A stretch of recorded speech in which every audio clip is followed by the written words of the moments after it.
I'm the interim CEO for Girl Scouts of Southwest Texas, and I'm very happy to see you here this afternoon. On behalf of our council, I'd like to welcome all of you to the Sally Cheever Girl Scout Leadership Center, and I'd like to welcome our Girl Scout alumna, Major General Marcia Anderson today. If you'll give her a round of applause, we're very happy she's here.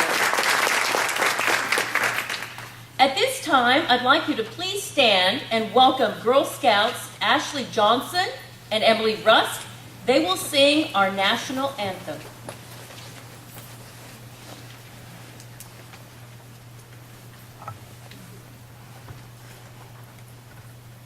Oh, say, can you see by the dawn's early light what so proudly we hailed at the twilight's last gleaming, whose broad stripes and bright stars through the perilous fight o'er the rampart we watched were so gallantly streaming, and the rocket's red glare, the bombs bursting in air, gave proof through the night that our flag was still there.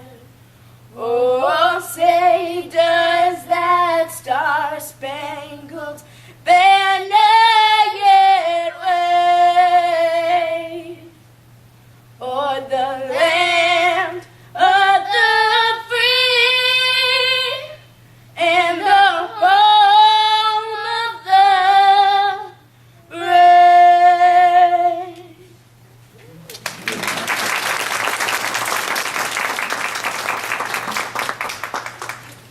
Thank you, Ashley and Emily. You may be seated. I would like to welcome a few honored guests that are with us today. And when I call your name, if you will please stand to be recognized. They will include board members, past presidents, community leaders. From our board of directors, please welcome on the front row our board chair, Jackie Gorman. Board of Directors, Mr. Luis de la Garza. Board of Directors, our Treasurer, Jeannie Frazier. We'd also like to welcome from SACAC, the Chairman for Government and Community Affairs, Ms. Janice Ricks, also a Girl Scout alumna and past Board Treasurer for Girl Scouts. Tom McGuire from the Kronkowski Foundation. Mark Fry, Military Affairs Committee for the Chamber of Commerce for San Antonio. All the girls that are with us here today, please wave. And all members of the military, please stand and let's give them a round of applause for the service they give to our country. All of our military.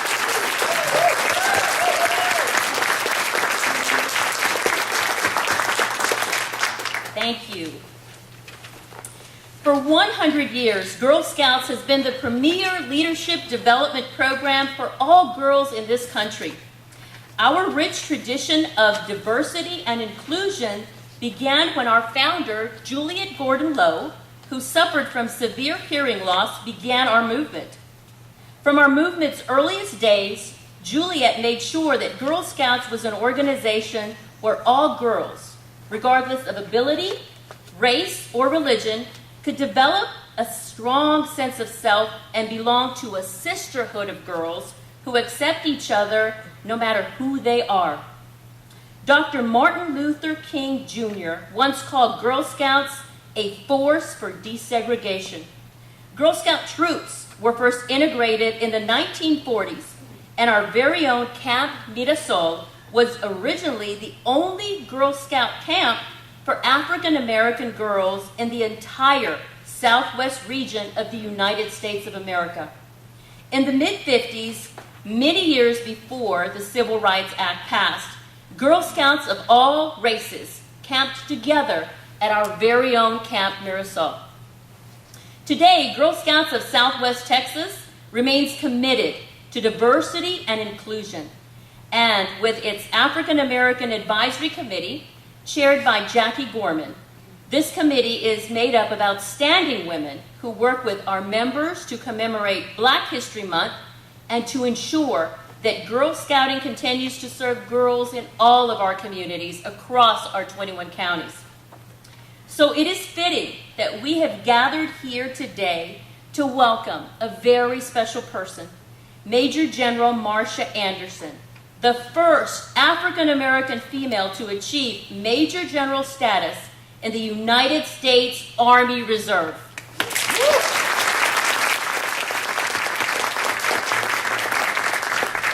Not only is her presence with us a testament to and celebration of Women's History Month, but Major General Anderson is also here to commemorate Girl Scouts' 100th anniversary. We will be celebrating all year long in 2012 that we're 100 years old. Was she a Girl Scout? Well, of course she was. Major General Anderson, please know that we know you have been an outstanding role model for our girls. You're an example for them to follow and for them to grow to be like you into adulthood and to pursue their own aspirations. To share what Girl Scouting means to her and how our two organizations are similar, please join me in welcoming our Girl Scout cadet, Asha David, to the podium. A round of applause for Asha.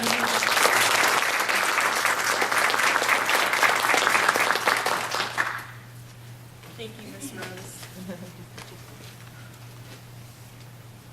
I would like to extend greetings to Major General Marcia Anderson, along with other dignitaries and guests. Thank you for coming. My name is Asha David, and I'm a military child, or as some like to call it, a military brat. I'm the daughter of retired Air Force Master Sergeant Forrest David Jr. and LaDonna David. I'm an 8th grader at Dobie Junior High in Cibolo, and I belong to the Randolph Air Force Base Service Unit.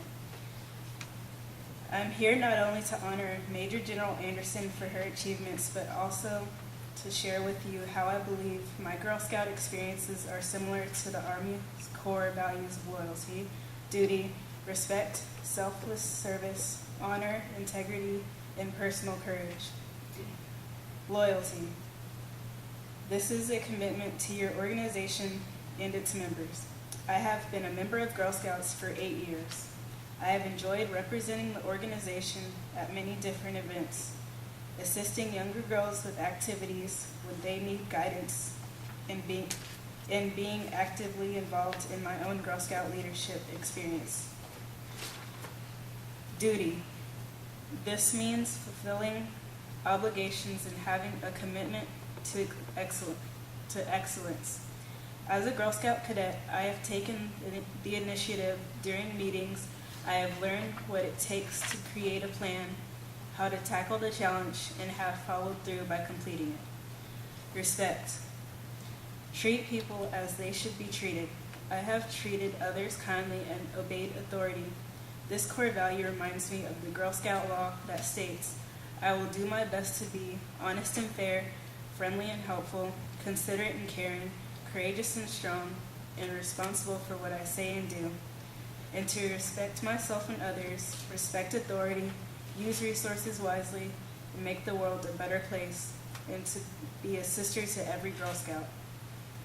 Selfless service. Put the welfare of others before your own. When I read this, I think about our Girl Scout promise that states, on my honor, I will try to serve God and my country, to help people at all times, and to live by the Girl Scout law. The promise is the way we Girl Scouts agree to act every day toward one another and toward other people. The last 3 Army core values are honor, living up to the values of knowing what's right and protecting that reputation. Integrity, doing what is right. Personal courage, the ability to put fear aside and do what's right and necessary. By being involved in Girl Scouts, I've learned these three values through the songs that I've sung, the friends I've made, and the activities I've participated in. In closing, Girl Scouts keeps me involved, gives me structure, and enlightens my mind, and above all, gives me fun experiences that I will look back on positively when I reach adulthood. Thank you, Major General Anderson, for identifying with the Girl Scout organization, and thank you for being a leader that girls like me can look up to.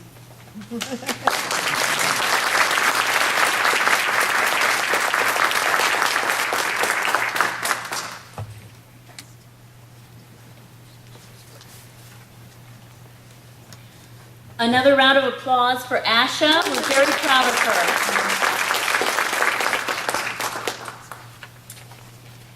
We appreciate her sharing her story and reminding us why Girl Scouts and the United States Army make such great partners. We've been working very closely with the Army this year, and we look forward to strengthening our relationship, not only locally, but nationally. It's my pleasure to introduce today's honored guest. Major General Marcia Anderson has commanded at the company level through General Officer.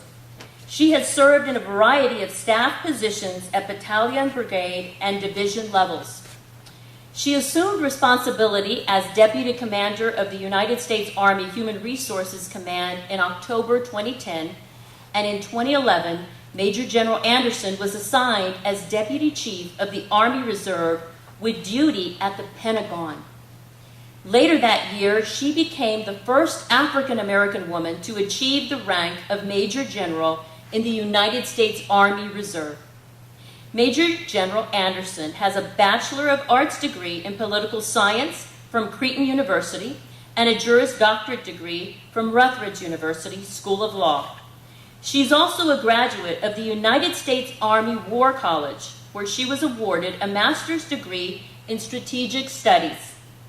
Her military awards and decorations are many and include the Legion of Merit, a Meritorious Service Medal with 3 oak leaf clusters, Army Commendation Medal, Army Achievement Medal, Parachutist Badge, sounds like a Girl Scout badge. We need to get that one. And the Physical Fitness Badge. Sounds like Girl Scouting to me. As a citizen soldier, Major General Anderson is employed by the United States courts, where she serves as the clerk of bankruptcy court in the Western District of Wisconsin. She is married to Amos Anderson. She is a mother, and she is a grandmother. And most importantly, she is a prepared Girl Scout. Please welcome Major General Marcia Anderson to the podium.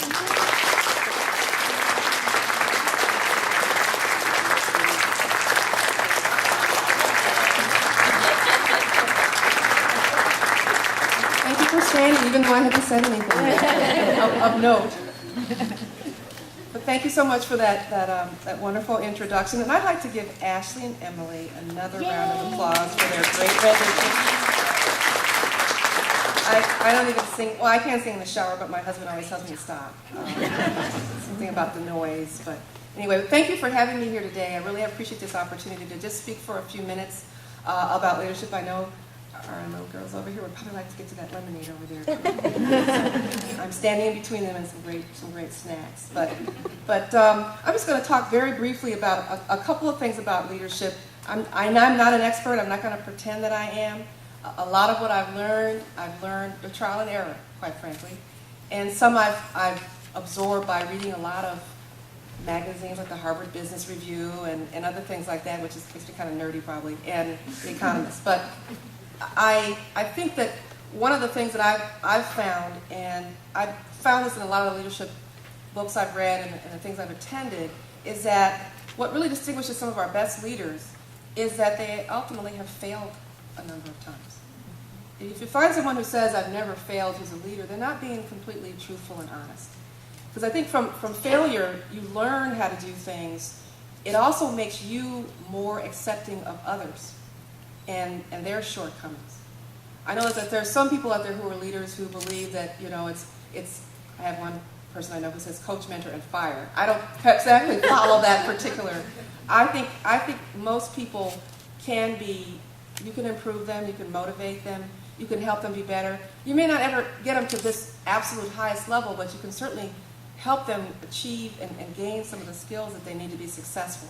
So leaders that haven't failed, I don't think they have that kind of compassion and understanding of other people and how difficult it can be to be successful.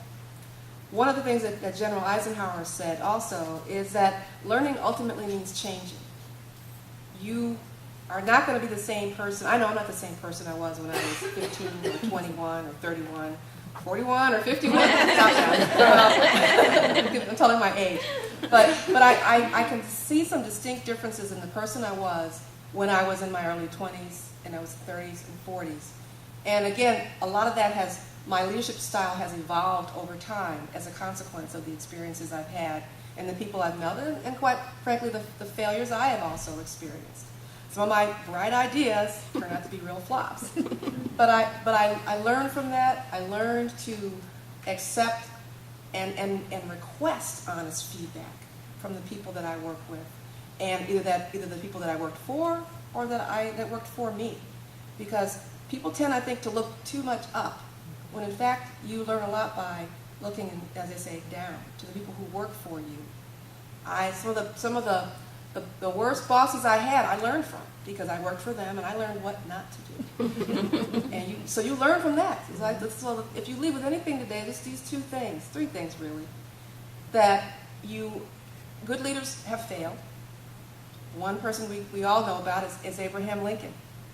He was not always successful in his efforts in his political career or his professional career as an attorney. That you learn from poor leaders just as you learn from good leaders. In fact, you should, I think, take real note of some of the things you learn from poor leaders. And that learning means you are going to change. You have to change. I think our society, you think about it, a few years ago, we all thought an ATM was a really modern thing, and now a lot of us are banking online. We thought we were really high speed when we were at that ATM punching in information. So we learn, we change, we grow, we ultimately become better people. I had an opportunity to attend a women's leadership symposium that was attended by all of the services. The Coast Guard had women there, about 1,700 women from the Army, the Navy, the Air Force, the Marine, and the Coast Guard. And one of our speakers was Michelle Flournoy, who was the highest ranking woman in the administration. And she gave some real simple, I think, leadership tips too. She wasn't talking about them as leadership tips. She was really kind of giving the audience some general skills and things to think about while they continue their military service. But one of the things she says is, and this is for you young ladies, be excellent at whatever you do. Yeah. We have to be excellent, I think sometimes as women even, at whatever we do. This may not apply to you right now, but the adults in the audience, choose the boss, not the job. And she gave a very good explanation of that, how she thought this job was going to really catapult her to the next level, but then someone pulled her aside and said, what you really want to do is work for this individual, because they knew that at this point in her personal formation, this individual that she would work for would give her some additional skills to make her an even better leader and manager. And she said she thought about it for a long time, and she ultimately did do that. Now this is something that she said I found very interesting, that we say a lot in the military, which is put the mission first, not your own ego. And also to take care of your people, to support those who work for you, no matter what. And then sometimes you may take a hit. I had a very good boss who always told me, and I've carried this with me as well, is he said, look, when you do a really good job, I'm going to tell the president of the company. I was in-house counsel for a utility at the time. He said, I'm going to tell the president of the company that it was your idea, that you did it, you carried it through, and you executed it. He says, if you do something doesn't turn out so well, I will simply say to him, it's my fault. I probably didn't give her the correct guidance or instruction, and we'll both work better to make it better the next time. And I have used that with my soldiers, and also in my civilian career with my staff, whenever I was in a leadership role. And I would simply tell them, look, if your idea doesn't work out, I will tell the judges, in this case, federal judges are like having 4-star generals appointed for life, basically. They'll be there forever. But I would tell them, I'll take the hit for that. I will personally say, I didn't explain it to you clearly enough, and so ultimately that's my responsibility. And 9 times out of 10, sometimes it is because you have not provided clear direction or expectations, that people may not always provide the work product you're looking for.